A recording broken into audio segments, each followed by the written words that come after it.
Over the course of the last 15 years, I've tested just about every single style of training and every training split that you can think of. And in this video, I'm going to cover the one that I've been doing for the last 4 years. So if you're tired of running the same bro split over and over in the gym and you're looking for a new way to approach your training for strength, athleticism, mobility, and longevity, this video is going to give you a deep dive into the 5-day functional athlete training split. Now, when it comes to your training, there's one thing people always tend to get confused about, and that's the difference between choosing a split that's optimal for your goals versus choosing a split that's actually sustainable for your lifestyle. Unfortunately, some of the most optimal training styles are not always the most practical for real life.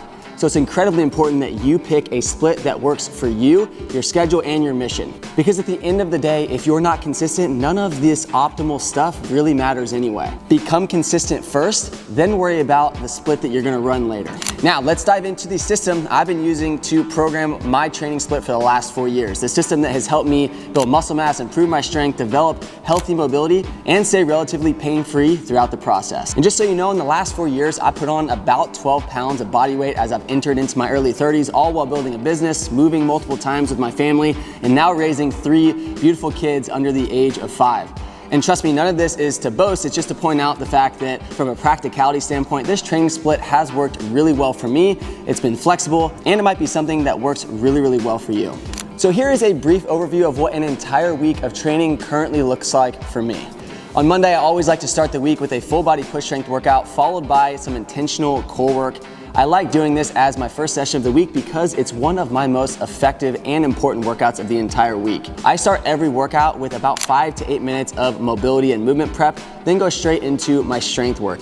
Lately, this starts with a full body superset. For this superset, I typically pick one lower body push-based movement like front rack squats or goblet squats, paired with an upper body push movement like bench press, dips, or overhead press. I put this first because it allows me to lift heavy with a fresh nervous system and minimal fatigue. I typically do somewhere between 3 and 6 sets with 1 to 2 minutes of rest, and rep ranges vary week to week. Sometimes they're linear, going 5 to 15 reps across the board, sometimes doing a descending rep scheme where I start out at a higher rep range and work down to a lower rep range throughout the entire workout. End to end, this superset typically takes me about 10 to 15 minutes. After the superset, I move into a conditioning strength circuit. This usually includes 4 to 5 movements, 2 lower body push-based exercises like goblet squats or split squats, with 2 upper body push-based movements like push-ups and overhead presses. And then I always add a 5th or 6th exercise at the end, like a dynamic med ball slam, burpee, or jump rope, just to add a conditioning element into the circuit. This is typically a 20-minute AMRAP where you're doing as many rounds as possible over the course of 20 minutes, where you can push as hard or go as easy as you want to.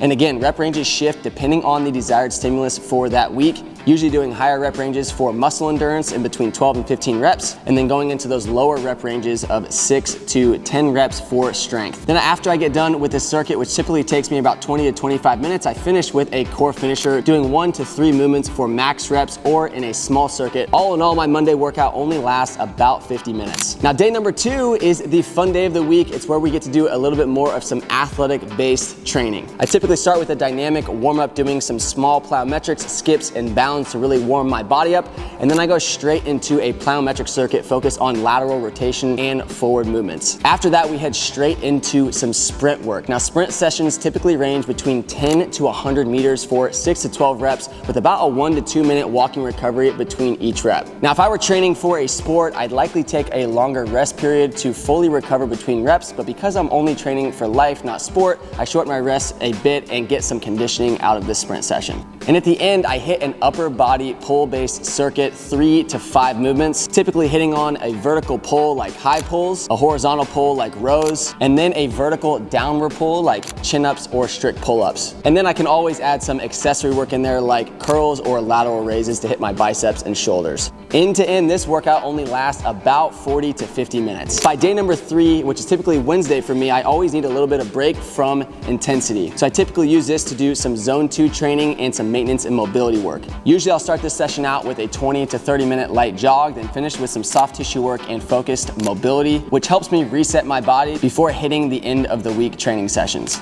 Day number 4 on Thursday, I do a full body pull strength workout. This essentially mirrors Monday's workout with the same structure, just in opposite directions. The opening superset typically includes a hip hinge movement like RDLs, sumo deadlifts, or cleans, paired with an upper body pull-based motion like heavy rows or loaded pull-ups. I use the same exact rep schemes and rest periods as I do on Monday's workout. Then I head straight into that full body strength circuit, which uses 2 lower body pull movements like kettlebell swings or single leg RDLs, and 2 upper body pull movements like curls, rows, or high pulls, plus a dynamic finisher of some kind like med ball slams, burpees, or jump ropes. And then I finish this workout with a core section again, usually hitting a different part of my core than what I did on Monday. And day number 5, the 5th and final day of the week, I'm gonna be doing some metabolic conditioning with an upper body push strength circuit. I usually start these days with dynamic skips and stretches, then go straight into a full body metabolic conditioning circuit. This can be shuttle runs or a circuit of low load compound movements like burpees, jump ropes, etc. And I'll either set reps for each exercise and run the circuit for a certain number of rounds, or I'll work on the clock and go for max reps within the timed set with timed rest intervals. After the conditioning, I hit my final lift of the week with an upper body push, mirroring Tuesday's back and bicep day, but with the opposite direction of movement.